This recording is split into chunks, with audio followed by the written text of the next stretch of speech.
The arrows fell like rain, darkening the sky. The Nile ran red with blood.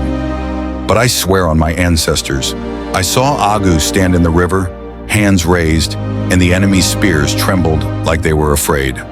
When we reached Kemet, the land of the Great Pyramids, we thought we had seen true power. The Pharaoh's army stretched across the horizon, 10,000 warriors, chariots that rolled like thunder, archers whose arrows struck with deadly precision. Their banners, gold and crimson, rippled under the desert sun. But Agu was not afraid. Their ruler, Pharaoh Ramesses, was called the Iron Pharaoh for good reason. His armor was forged from the strongest metals, said to be unbreakable. His rule was absolute, merciless to his enemies, cruel to those who opposed him. He had conquered weaker lands, enslaving their people to build his monuments of glory. When Agu heard of this, he made a vow beneath the stars. Kemet will fall, and its captives will walk free. At dawn, the battle began. Our warriors rushed forward, shields raised, spears glinting in the morning light. The Pharaoh's archers loosed a storm of arrows. They fell upon us like locusts, piercing shields, flesh, and sand alike.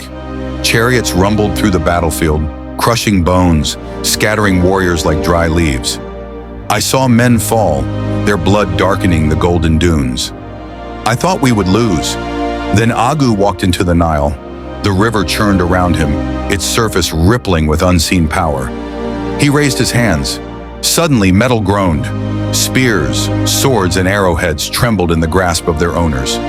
The enemy warriors gasped as their weapons wrenched free from their hands, floating, twisting, turning against them. Screams filled the air. Arrows, mid-flight, reversed direction, streaking back toward the archers who had fired them. Chariots crumbled as their metal wheels twisted into useless shapes. The battlefield became a storm of chaos and terror. Then the sky answered. A deafening crack of thunder rolled through the heavens. A bolt of lightning struck the earth with a blinding flash, igniting the sands and setting chariots ablaze.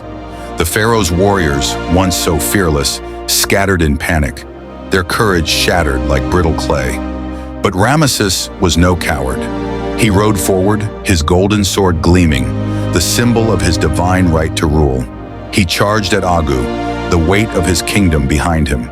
Their blades met in a clash that shook the very air. Sparks flew as metal screamed against metal. But Ramesses' weapon, though forged in the sacred fires of his gods, was no match for Agu's storm-forged might.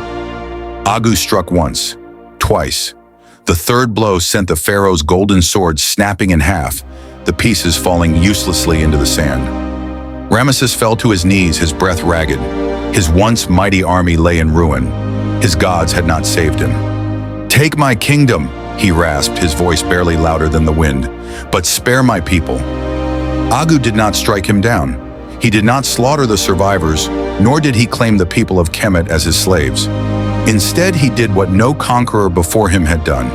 He freed the captives and commanded the Pharaoh to kneel, not in death, but in loyalty. That day, the land of Kemet bowed to the Thunder King. But this was just the beginning.